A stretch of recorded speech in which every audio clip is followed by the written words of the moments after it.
Let me read James' bio, and we'll get set up. We'll get underway.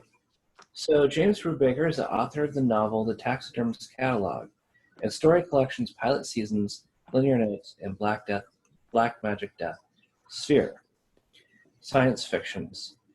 That's science in parentheses there. His work has appeared in venues including Zoetrope, All Story, Booth, Michigan Quarterly Review, Indiana Review, Diagram, The Normal School, and Diagram, among others. He teaches writing in Missouri as the director of Southeast Missouri State University Press and edits fiction for the journal Big Muddy. James, will you please read some fiction for us? I would love to. And when I'm done, I'll have some links to share if anybody wants to buy one of my books. So I've been working on a new novel for a few years now, and I thought it was time to share an excerpt of it. It doesn't have a title. The shortish excerpt, a couple of things you need to know. The narrator is sort of obsessed with the death of a friend, an unexpected death, and it's mysterious, so he doesn't really know what happened.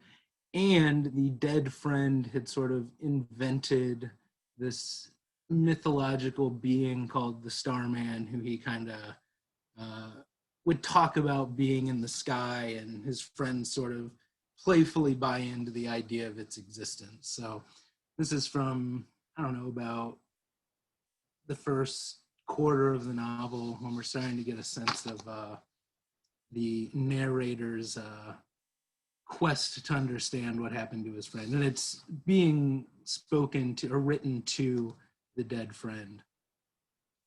3 months before you were gone, you visited your mother in Costa Rica. At night, you'd visit the beach to take pictures of the stars. You took a tripod, a camera, a chair. You took 3 trips over 2 nights, one of them the summer solstice. Between those trips, you spent at least 10 hours looking at the sky. You were particularly proud of one of the photos that you took, so you posted it to social media. You said that the photo was of the center of the Milky Way, the constellation Sagittarius. You explained that deep inside, there's an astronomical radio source called Sagittarius A, a supermassive black hole around which our solar system revolves.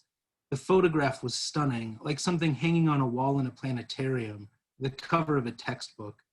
There was the black of space, hewing purple, bleeding into the brilliant burst of stars at the photograph's center, which spiraled out from a center both dark and light at once. Sagittarius A, the black hole at the center of the Milky Way. I tried for a long time to find meaning in all of this. I wondered, were you looking for the Starman? Were you communing with him, seeking answers from him the way I sought answers in your old social media posts after you died? Or were you simply marveling at how it feels to be orbiting a supermassive black hole?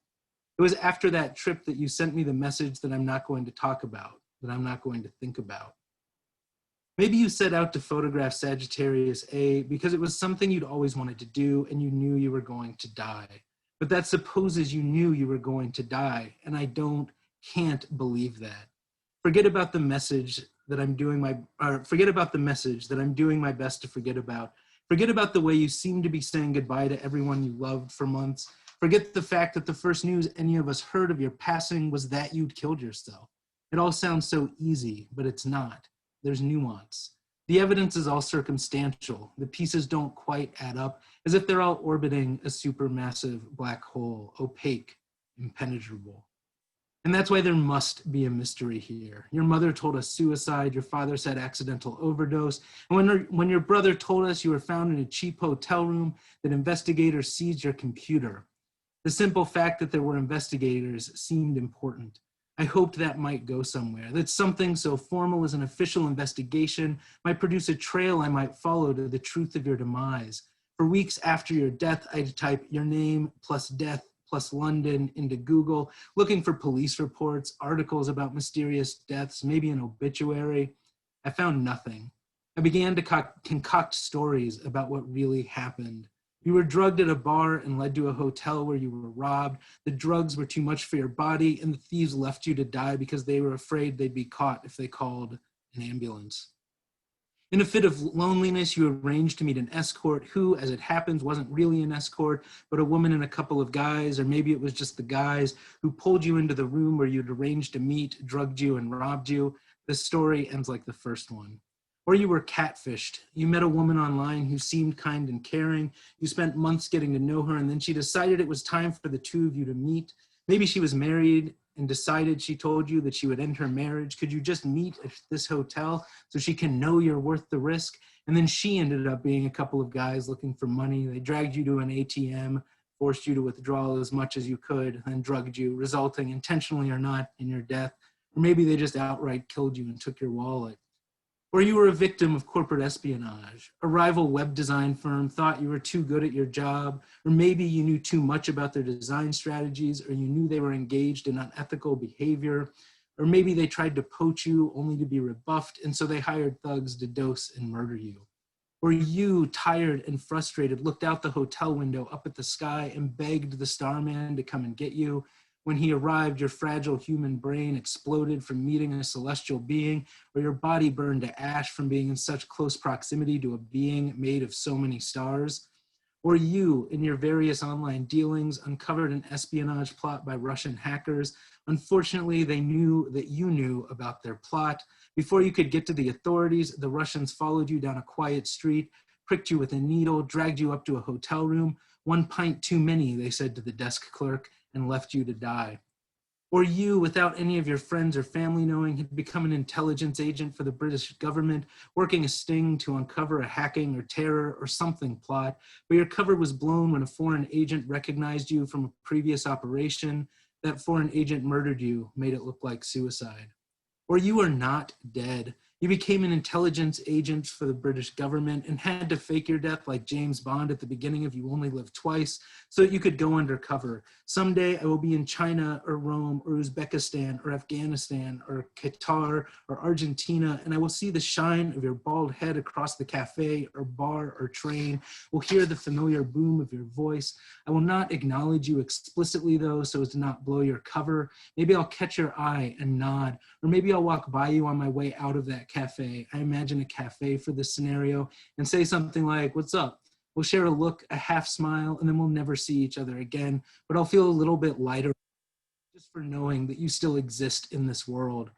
Or you were not dead, you pled with the starman to come for you, and he wasn't too much for your fragile human brain or body to handle, so he took you to live in the stars with him, leaving behind a decoy corpse so that nobody would come looking for you.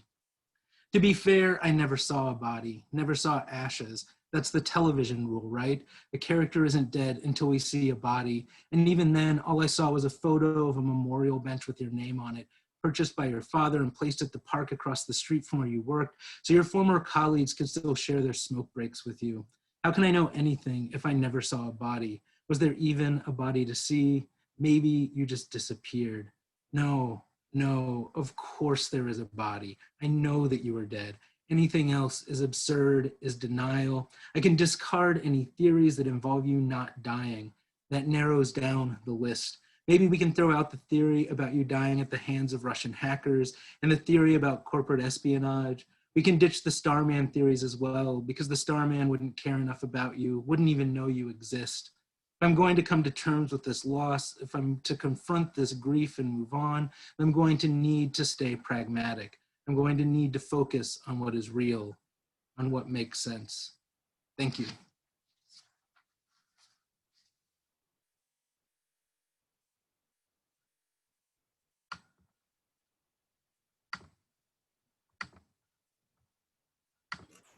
Are you unmuted?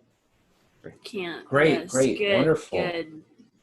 Wonderful stuff. Syncing up our mics, everyone. Thank you so much, James. That was wonderful. And we are so happy that you're here. Yes, clapping. I like the clapping.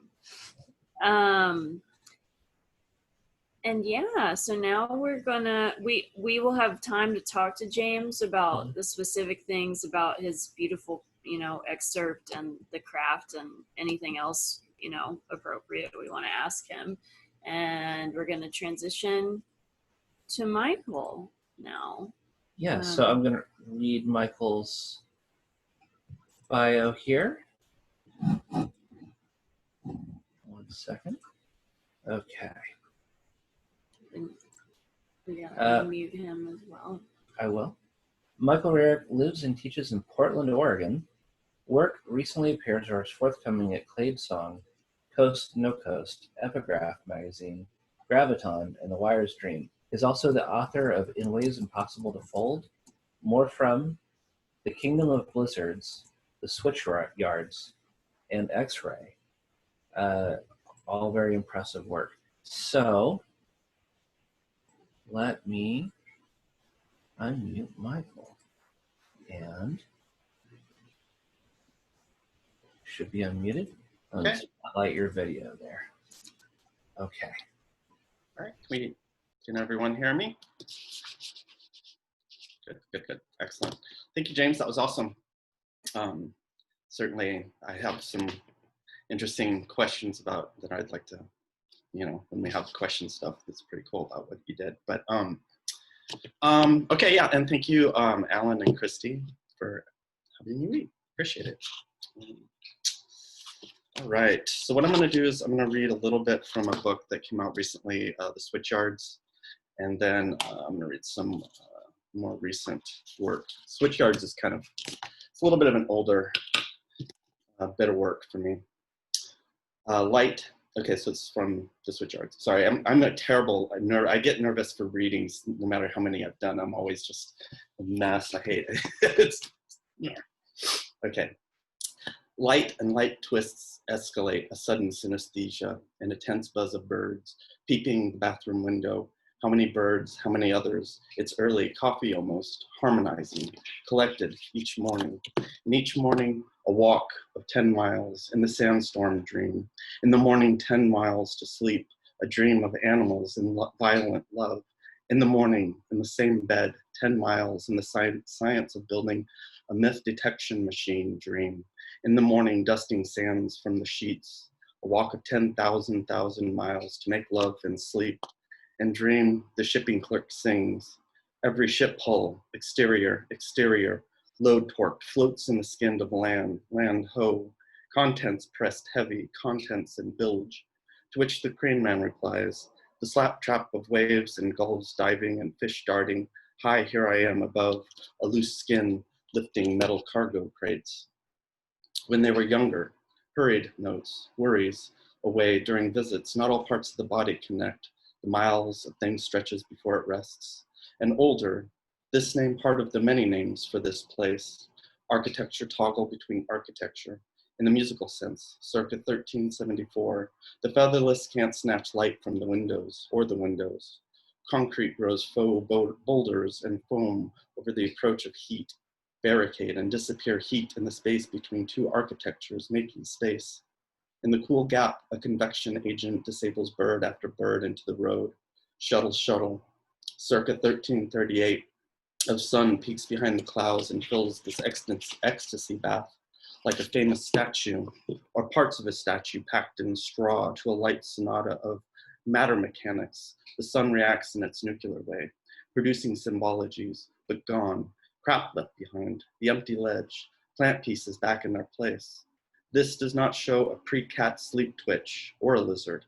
A mosquito is what a mosquito is. A hand opens and closes in this manner, surprised by the picture of a place never been to, given by a friend from that place, a college campus, where parts of air move in tight shorts, another in a silk poncho. Tarps orange, tarps blue, loose from the hot dog and soda cart, speak into the groans of the library, the gym, through the squirrel chatter, and the impish wind tosses along the sidewalk under the berry tree in open cages for birds, experiments, birdseed, seed. A sweep of anxious detectives blur the peripheral eye clean to warm human approaches. The inner narrative plays again. Each sentence across the lawn begins, I am, followed by this percentage of man, this percentage of woman, found in the inside of TV, the little hum, the absence of gears. The honest parts of pants fall over legs, buttons float over chests. These hinge to a head. Each part takes in and moves out, rubs against the neck to speak or hear, the mutiny before the mutineer, each Thursday in a romance cycle of card games, shuffle, thrust and parry, The king and queen play over apostrophes, dangle so one pimp suits into pieces, the other sits on the board of Odysseus's bed game. It's flat, raised and strong, leaves in the weave of the blanket. No space, a marker, a marker. What's feathers, more feathers? Why always the couch? Move, later.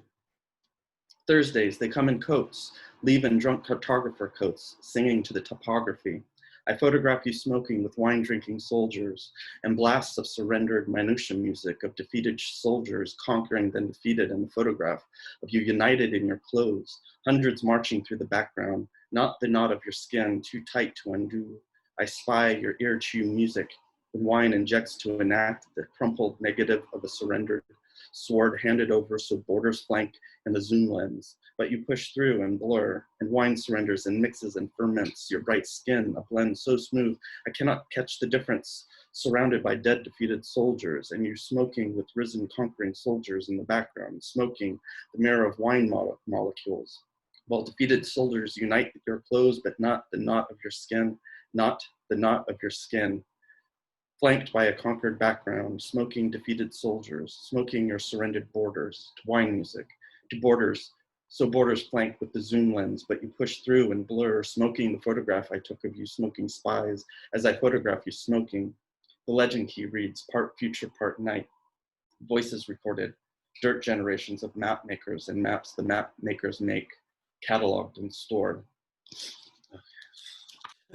So that's kind of, the book kind of is meant to be this sort of, you know, on running, unfolding. So that's kind of how I have to read it, but it's taxing. Okay, and this is going to be a few selections from a manuscript entitled Field Guide. And it's, my grandma, who was pretty important to me, died not too long ago, and I got like a few of her things, and she was a botanist that worked for Multnomah County out here in Oregon. And one of the books that I got was this field guide it's Field Guide for Western Reptiles and Amphibians, even though she was, you know, a plant botanist. So I kind of used the structure and some of the language from the field guide and photographs of my family and my grandma and stuff, kind of smashed it all together into this thing that's called Field Guide. So this is from section 7. Frogs and toads. Oh, and there's going to be some Latin, of course, things that I'm going to completely fuck up. So I apologize for that. Part 7, frogs and toads. Tailed frogs, family Ascophyidae.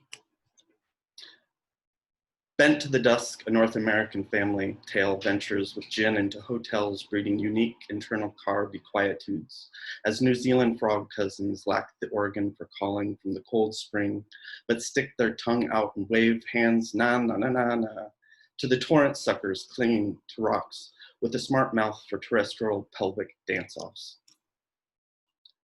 Leptodactylid frogs, family Leptodactylidae. This new world frog dwells in tropics on land or in the water to let the rain run off the clam digger and river husband like eggs off to pools to stand guard with teeth with the indigenous and introduced alike. Barking frog. Refined as a frog in Toad's story with long, slender, unwebbed desert toes on a stilted walk with fashion heels and hindquarters well off the ground, with folds at the neck and belly, but an eardrum for smooth Charlotte's Web yarns with conspicuous black eyes, clothed in purplish gray, and clouded with cream when in a band, when young, but a secretive species in the limestone, hiding in mines, fissures, and caves with a notebook through treeless dry yucca hills from Texas to Sonora cacti. This frog barks like an explosive dog with relatives in resonant Carlsbad bottomless pit guided story caverns. And not too long here. Let's see, actually I'm just gonna jump to these last two poems. Colorado River Toad. The largest western smooth olive epic with prominent cranial crest watches for signs in the sky, or for this frog with warts at the legs and chin to reveal an arid mosquito creosote bush lowland hero, shipping into oak, sycamore, walnut mountain canyons. But grandmother returns and never leaves pine and permanent water found far from water in nocturnal rainfall, snow, and summer. And when confronted will butt with a paralytic poison ferry boat spume and hoot from an inconspicuous sense of a sun and water-soaked gravel command. Western toad. A white O dorsal stripe reference common to the western toad garden crest identifies oval separated eyes like a calm dusky rust, silhouette of pine and firs on the Canoe River, bend trip green from a recently transformed pale neck foregrounded in the grasslands, woodlands, streams, springs, and mountain meadows, where family walks ponds, lakes, reservoirs, and rivers, and another bright boat tour in plaid and polyester, smoking upstream, or at night listening to chirps like a chickpea that speaks luring coast and tidal Pacific skirts. Okay, so thank you everybody for listening.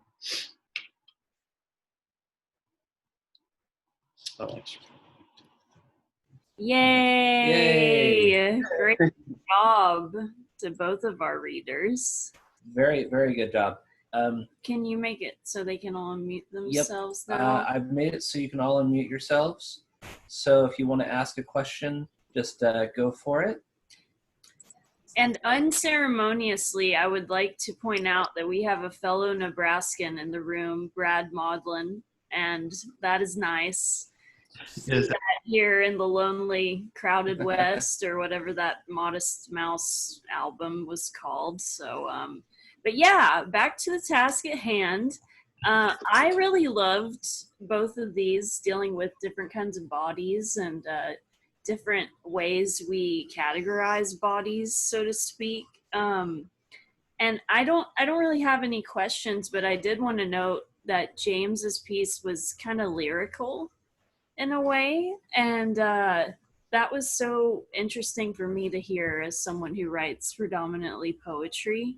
And then of course Michael playing with sound like he did, that was so nice to hear those two paired together. So really just compliments. I don't have any craft questions, but yeah, and thank you for coming as always. So many familiar faces, but some new people as well. Did you have questions, Alan, or anybody?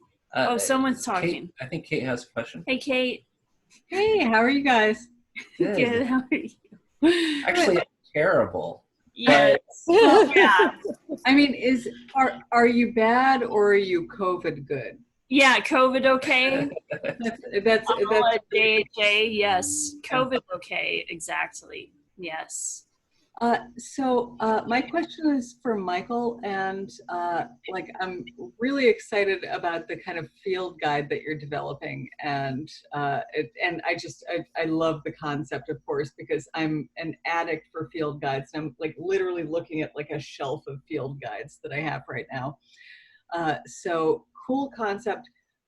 Question though, so you said your grandmother was a botanist. Are you dealing with some of your memories of her through like botany guides that she might have either had or might have bequeathed to you? Michael is muted. I don't know why. Okay. Oh, okay. So it's sort of, I really did mash, I just mashed a bunch of stuff together, really, because I'm not, let's see. So when I got like 3 things initially after she died, and one was this field guide, which was this one. So I didn't actually have a plant field guide, unfortunately. So I started working with that, and my mom gave me like all of these CDs from family photos and stuff. And then of course, integrating memory and stuff like that. So I smashed all those together. And since I only had this field guide, I just used that. But the field guide language is so interesting, and the format is so interesting, because it's very, like the voice of this guy, Steuben Stebbins, is so like throughout this. It's not just like this sort of clinical description. So that was kind of interesting and fun to play with too. Like, tonally, you know. So that's, and I mean, I love working with adopting the language of other things that I don't necessarily know that much about, and kind of stealing it and using it because it sounds cool. It introduces you to a whole new lexicons, which is fun, I think. Well, I'm just excited to see more of it, partially because, once again, like, addict for field guides, but also, like, back in high school, my mom gave me the quote field guide for North American males. Oh no. And it was basically like, you know, a slightly stereotyped and yet alarmingly accurate description of like most of the dudes that I was soon to meet at college. And I just, I can see a much more resonant version of that formulating through your voice. Yeah. It's it is. I mean, it's a guide, right? It's supposed to guide you somehow. So it's just weird. Yeah, it's strange. The other two things I got was a camp stove, camp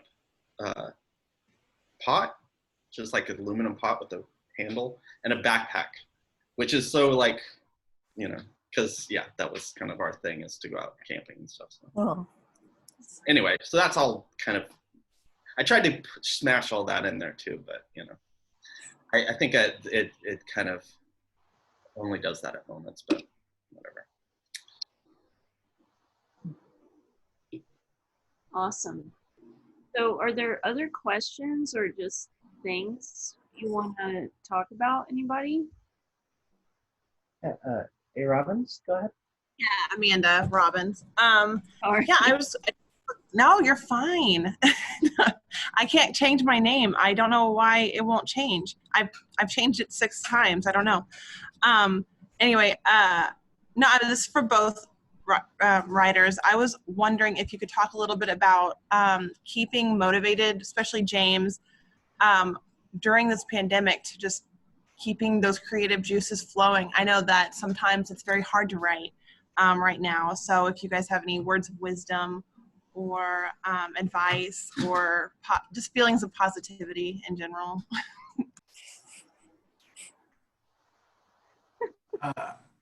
I don't know if I have a lot. I feel lucky that I was sort of deep into the revision process of this project, because it's been really hard to write anything new. I wrote an essay for a website and just finished a story draft, but I didn't that's it that I've written since March. But I mean, also, like, you know, the work in progress has been kind of the focus. And so yeah, I haven't really generated that much new, but you know, keep at it. Go get them. I wasn't trying to depress anyone. I was like, oh, he's writing a novel during this. Wow. You know, I was very, excited.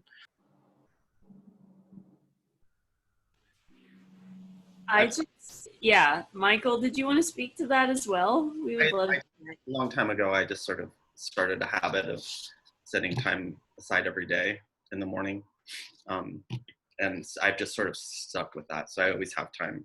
I always have at least a little bit of time to write. And I just sort of have, since I have that habit, I just kind of keep with it. But I mean, you know, it's sure, it gets fluctuated and stuff, but you know, I don't know. To me, habit is the best fucking thing you can do.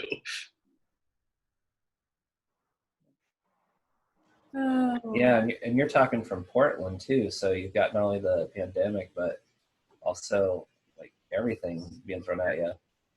Yeah, one of my cats died on Monday too, so I'm just like, Oh, sorry. our condolences. I don't know if you could see all the immediate sad faces.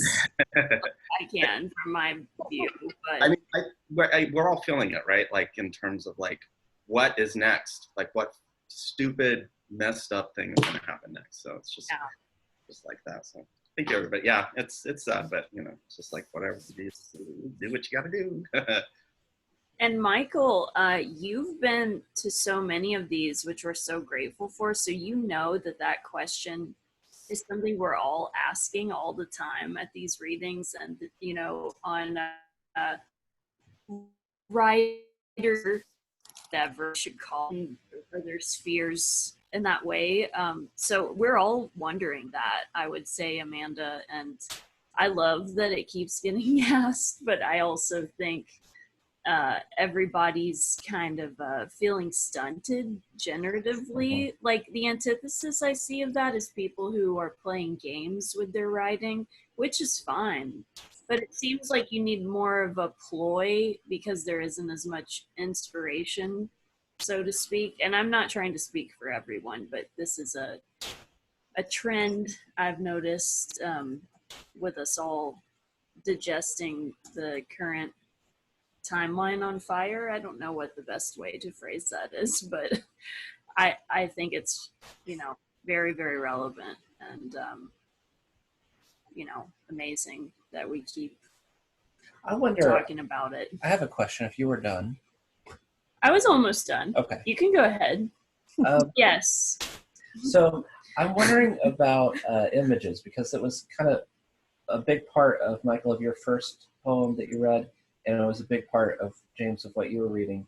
And, I'm a photographer. That's kind of my other hat. And I wonder about, like, with the age of digital photography, with everyone having, like, a camera on their phone, like, how does image transform in your work? Like, how did you rethink how the sort of the ubiquitousness of photography, how that played with image and emotion, or image and whatever you were trying to depict at that moment?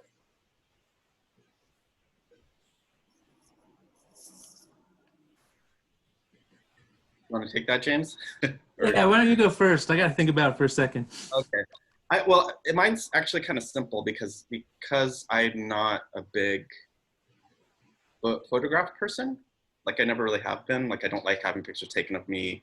And sometimes I've, like, gone through phases where I take a bunch of pictures of shit, like, and they all turn out terrible, So it's like, I know I'm not good at it. So it's just sort of, to me, I take, for images, it's always going back to the original and sort of fresh imagery that poetry creates, I just returned, that's what I have hardwired at this point in, is like, how can I convey an image in an interesting way, right? So photography hasn't really seeped in, because the language operates on those weird kind of levels that are and aren't visual, because they're descriptive but not, because they have all of these connotations and stuff, plus the sound and all that. So that was actually a lot longer than I intended that answer to be.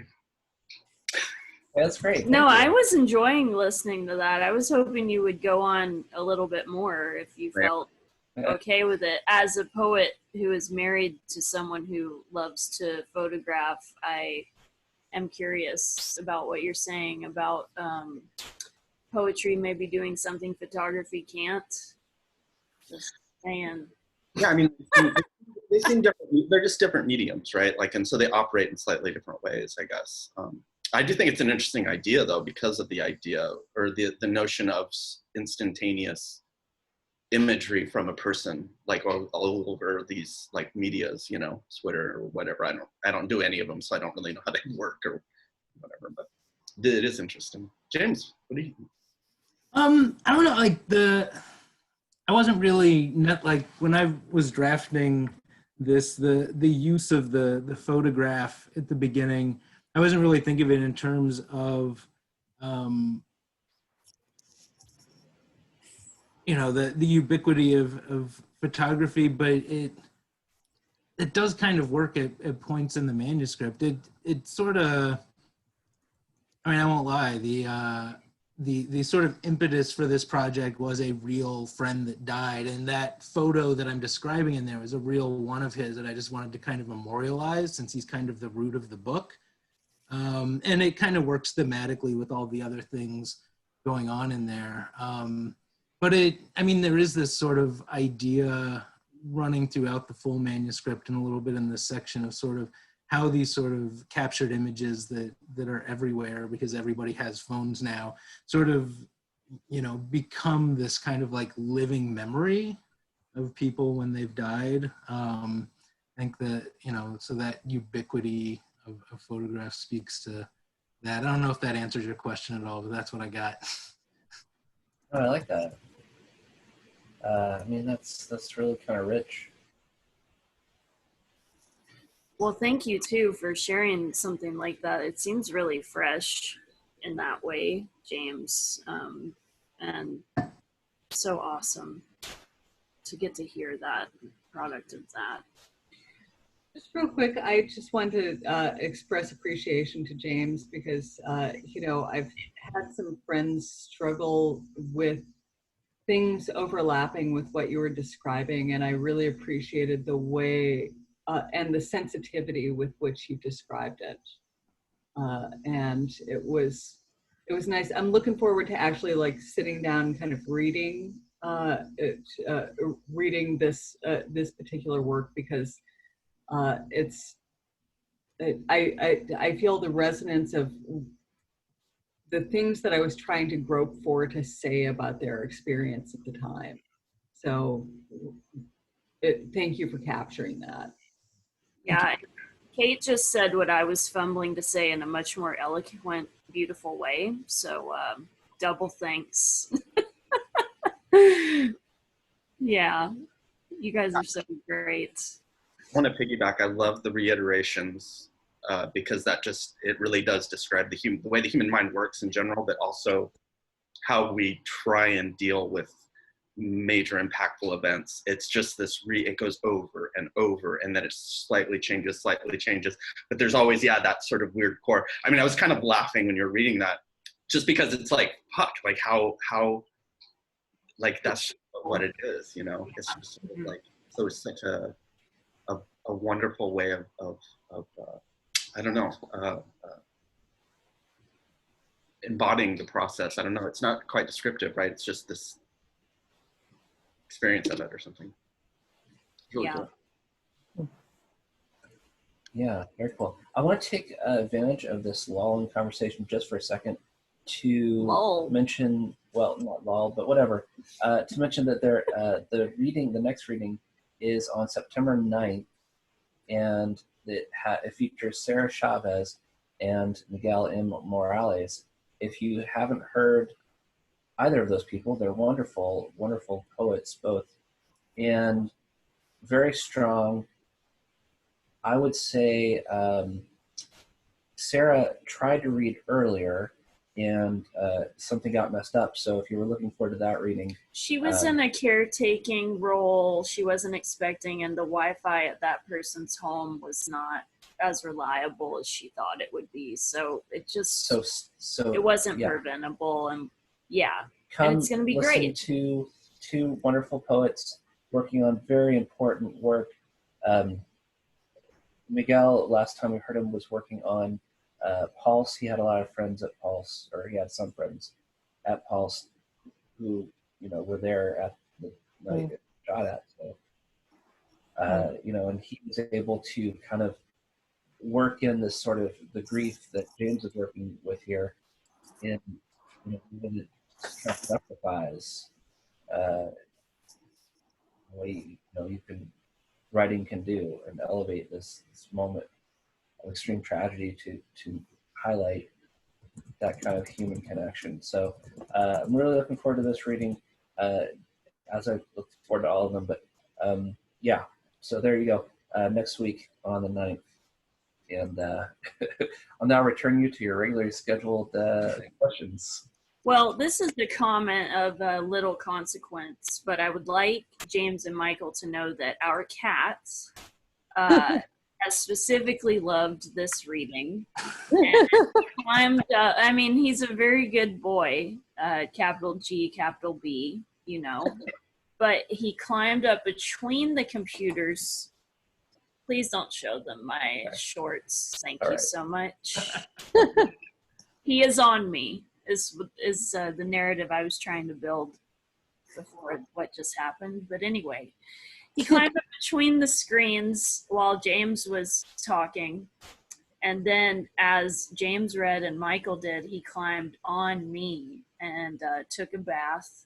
So he's been ultra relaxed. He doesn't usually do that during readings. So cosmic props I don't know what to say. He's a black cat, and he acts like Bart Simpson. So, things and more. I actually recite poems to my cats, so I think maybe I've come to understand how maybe my reading voice has developed into a cat reading voice. Cat friendly. That's wonderful. Yes. Wow. I love it. Anything else? Well, I really want to go to the north side right now, and my first vegetarian meal, where that was the first meal I went fully vegetarian. After that, was at Northside, and it was like their fried cheese or something with this hollandaise sauce. Oh, it was divine, and yeah, that was a big sell. Well, anyway, yeah, if we could maybe ask our readers to handle one more question, and then thank them very much for their time. Any burning questions?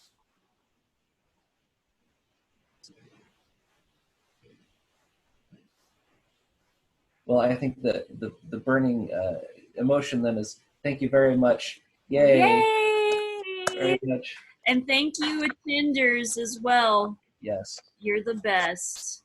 Thank you so much. Please come next week if you can, and tell Wednesday. other Sometime. folks you think would be into it. And if you have any students you trust that aren't obligated to come for like an extra point of their grade or something, let's not even go there. I'm deep into teaching. Anyway. I just got done teaching my creative writing undergrads today, and Alan was like, "Did you tell them about the reading tonight?" And I was like, "Of course not. Why would I ruin a good reading?" I don't know them yet, is part of why, but anyway. Give them time, and many of them will come to surprise you, but then some will surprise you in the bad way. Yes. Yeah, right now we're all just hanging in there, I feel. So it's still kind of the getting to know you through your writing extended because of COVID. COVID pedagogy panel. That's what this is turning into. All right. Yeah, let's end it. Thank All right, you. Thank you so much for coming. Bye. Thank you so much, everyone. for Thank reading. you. Bye. Great to see you all.